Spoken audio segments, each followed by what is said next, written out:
अगर आपको भी मेरी तरह ऐसे फूले फूले पराठे हमेशा खाने पसंद है तो आप ये वीडियो एंड तक ज़रूर देखना। तो इसी बात के लिए ये देखो आप।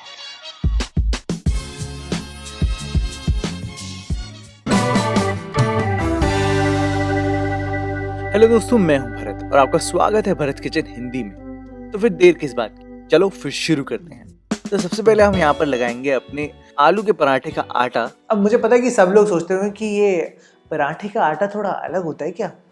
बिल्कुल होता है। आप जो रोटी का आटा लगाओगे वो काफ़ी ज़्यादा नरम होता है और जो पराठे का आटा होता है ये बहुत नरम नहीं होना चाहिए, ये मीडियम होना चाहिए और इसमें लचक होनी बहुत ज़रूरी है। तो सबसे पहले मैंने यहाँ पर लिया है एक बोल और बोल में आप डाले आटा और बस आटे के साथ यहाँ पर हमें पानी डालना है। मैंने यहाँ पर 1.5 कप आटा लिया है तो उसमें लगभग 1 कप पानी डाला है।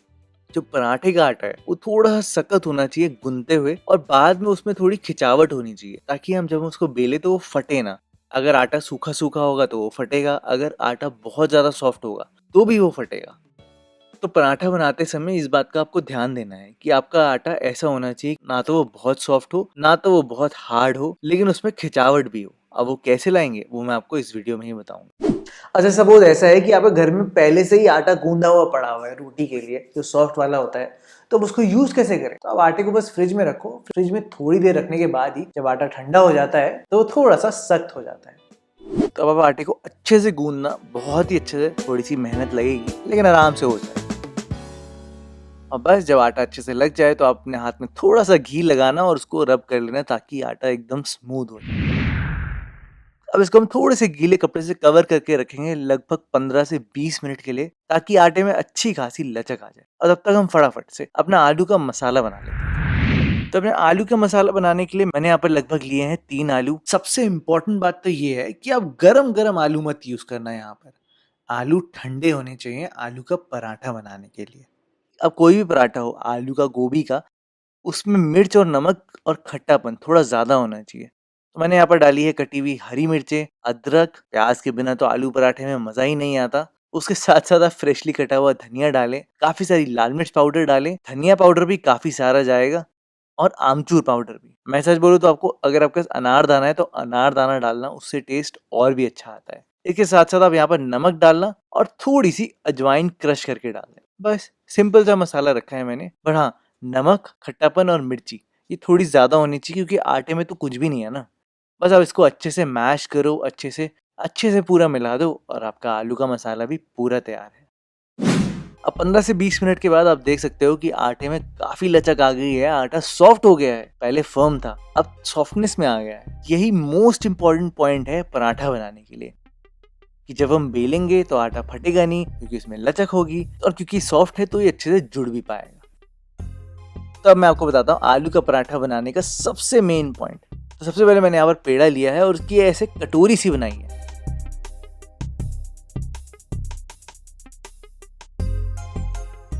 सेंटर में आपको थोड़ा सा मोटा रखना है और साइड्स में से आपको ऐसे पतला करना। ये बात अच्छे से याद रखना।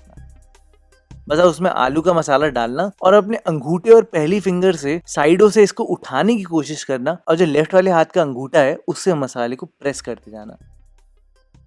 ये देखो आप, बिल्कुल ऐसे। मैं राइट हैंड से साइड्स को उठाने की कोशिश कर रहा हूँ और लेफ्ट वाले हैंड से अच्छे से प्रेस करते जा रहा हूँ और जब ऐसे पूरा सा रोल हो जाए तो आप सील करना और इसको निकाल देना। और देखो, बिल्कुल एक भी निशान नहीं है आपके पराठे में और बाजार में भी बिल्कुल ऐसा ही होता है और तभी वो एकदम सील्ड होता है।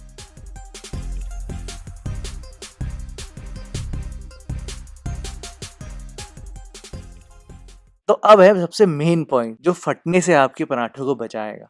सूखा आटा है ना, उसमें आप एकदम सेंटर में प्रेस करना। सेंटर में प्रेस करने से आलू एकदम साइड में हो जाएगा, साइडों में। और अब आप साइडों से प्रेस करते जाना। इसको जितना बड़ा हो सके आप उतना बड़ा अभी ही कर लेना सूखे आटे में और फिर आपका पराठा फटेगा ही नहीं। और अब इसको बेलना भी बहुत आसान है।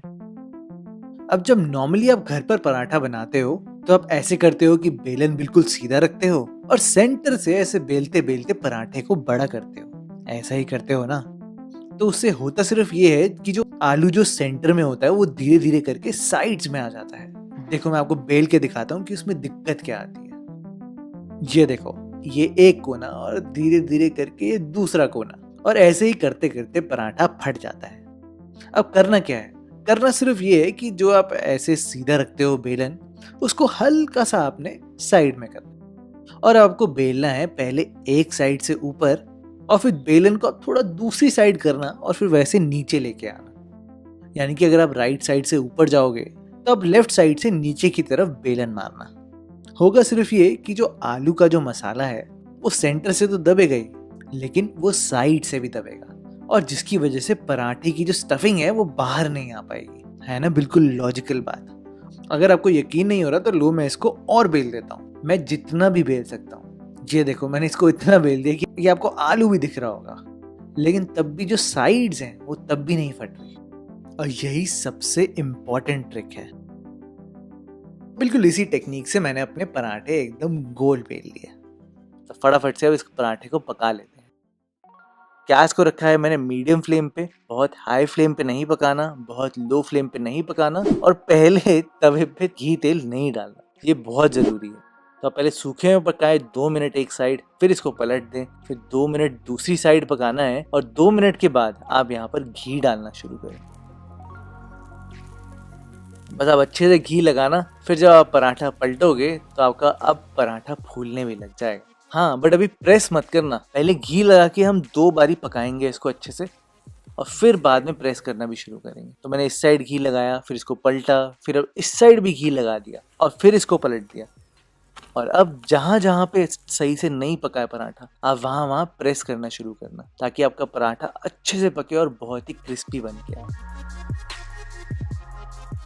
ये देखो आप अच्छे से फूल भी गया ना, है ना बिल्कुल परफेक्ट टेक्निक। एक मिनट मैं आपको एक काट के भी दिखाता हूँ कि बिल्कुल कोने कोने तक आलू अच्छे से भरा हुआ है पराठे में। ये देखो आप, तो मानते हो ना बेलने की टेक्निक बहुत मैटर करती है। अब ये तो हो गया बिल्कुल बेसिक पराठा जो घर में बनता ही है। तो मैं आपको दिखाता हूँ एक नया तरीका पराठा बनाने का। आपने पुरानी दिल्ली के पराठे तो देखे होंगे, बट ये मेरा तरीका है, यानी कि मैं इसको बोलता हूँ पहाड़ी पराठा और मैंने इसको सीखा मनाली में था। जैसे आपने नॉर्मल आलू का पराठा बनाते हो वैसे ही आपको स्टफिंग करनी है, उसका पेड़ा बनाना है। तो मैंने यहाँ पर बिल्कुल पहले जैसे बनाई कटोरी, उसमें आलू डाला। एक मिनट और आलू डालते हैं और तो ये देखो इतना भरने के बाद भी जब पराठा बनाओगे तो ये नहीं फटेगा।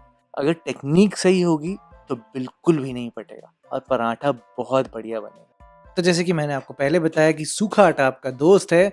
आप पहले सेंटर से प्रेस करना इस पेड़े को और फिर साइड्स में प्रेस करना और जितना बड़ा हो सकता है उतना बड़ा आप इसको सूखे आटे के साथ ही कर लेना। और बस अब आप बेलोगे, आप कोने कोने से बेलना, सेंटर से मत प्रेशर डालना ज्यादा, नहीं तो आलू निकल के बाहर आ। यहाँ तक तो पहाड़ी पराठा बिल्कुल सेम है, पर वहां पे मैंने देखा था कि वो पहले ये पराठे को कच्चा पक्का बना के रख देते। यहाँ पर हम बेसिकली हाई फ्लेम पे पहले पराठे को कच्चा पक्का बनाएंगे। तो अब अभी फ्लेम को हाई रखना और उसको बस दोनों साइड हल्का सा पकाना। जब इसमें हल्की सी ऐसे कलरिंग आ जाए ना, बस यहाँ तक ऐसे एक एक करके आप अपने सारे पराठे पहले पका लेना। इससे बेसिकली क्या होगा, अब पहले पराठे को सूखे में पकाने से जितने भी आटे के अंदर स्टार्च हैं वो जेल बन जाते हैं, यानी कि वो आटा के जो सरफेस है वो सेट हो जाती है और फिर बाद में जब उसको तेल में अच्छे से पकाएंगे तो बढ़िया क्रिस्प पराठा बन के आएगा। बस अब आप यहाँ पर पराठा डालो, पराठे के साथ साथ यहाँ पर आपको डालना है थोड़ा सा तेल। अब आप घबराना मत, ये बहुत ज्यादा तेल नहीं है, आप चाहो तो आप थोड़ा कम भी डाल सकते हो, लेकिन पहाड़ी पराठे में जो मैंने खाया था वहां पर उसमें तो भैया भर के तेल डाला था। ऐसे सेम पराठे दिल्ली में भी मिलते हैं, पंडित जी पराठे वाले। तो यहाँ पे थोड़ा सा आप तेल डालना, मैं भी थोड़ा सा ही डाल रहा हूँ, ज्यादा मत डालना। ये देखो आप भूल गया ना पराठा। हल्का हल्का आप इसको साथ में प्रेस करते रहना और थोड़ा थोड़ा घुमाते रहना और फिर आपने साइड पलटनी है। और अब तेल मत डालना, यहाँ बहुत ज्यादा तेल हो जाएगा। नहीं आधी करछी ही काफी है। और अब फिर इस साइड से भी आपको थोड़ा सा प्रेस कर करके पकाना है और बस ये बहुत टेस्टी बनता है पराठा, बहुत क्रिस्पी बनता है। ये देखो आप यहाँ पर आप खुद ही सुन सकते हो इसकी क्रिस्पनेस।